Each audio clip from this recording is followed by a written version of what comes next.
एक स्वामी अनंग बोधाश्रम स्वामी जी थे, बचपन से महान बैरागी।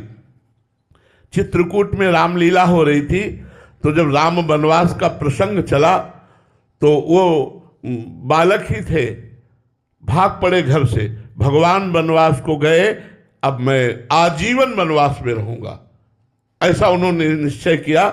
और गंगा का किनारा पकड़ा तो एक स्वामी शंकरानंद जी महापुरुष, बड़े सिद्ध महापुरुष थे, वहाँ उनको संतोष प्राप्त हुआ, उनके चरणों में लौट गए और कहा स्वामी जी मैं संन्यास लेना चाहता हूँ। तो उनका इतनी कम अवस्था में संन्यास, तो उनका गुरुदेव मैं वचन देता हूँ कभी संन्यास धर्म के विरुद्ध आचरण नहीं करूँगा। तो संन्यास में दिगंबर किया जाता है, नग्न किया जाता है, बड़ी करुण उस समय स्थिति होती है। हाथ उठा के पूछा जाता है तुम्हारा कौन, तो नारायण के सिवा कोई नहीं।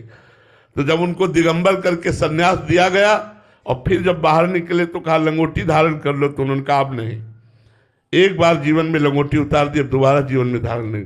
तो गंगा के किनारे पूरा जीवन तपती हुई धूप में, सर्दी में, बरसात में, कभी वो छत के नीचे नहीं रहे, ऐसे ही दिगंबर रहते दिगंबर स्वामी। और सिद्ध महापुरुष करपात्री जी साष्टांग दंडवत करके कहते कि अगर चलते फिरते ब्रह्म का दर्शन करना है तो असनी में थे, असनी में स्वामी जी थे, असनी में अनंग बोधाश्रम स्वामी जी के दर्शन करो। तो बाहरी लोग ये जान ही नहीं सकते, बाहरी लक्षणों से संतों को नहीं पहचाना जा सकता।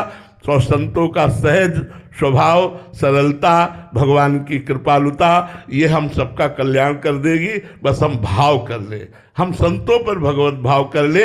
अगर वो कहीं धोखेबाज भी है तो हमारा भाव भगवान स्वीकार करेंगे और हमारा मंगल भगवान करेंगे। हम तो इतना ही जानते हैं कि वेश मात्र को प्रणाम करो, वेश मात्र की आराधना करो, इसी से भगवान प्रसन्न हो जाएंगे। और लक्षणों को पहचानना, तो जब तक आप में लक्षण नहीं आएंगे तब तक आप पहचान नहीं सकते।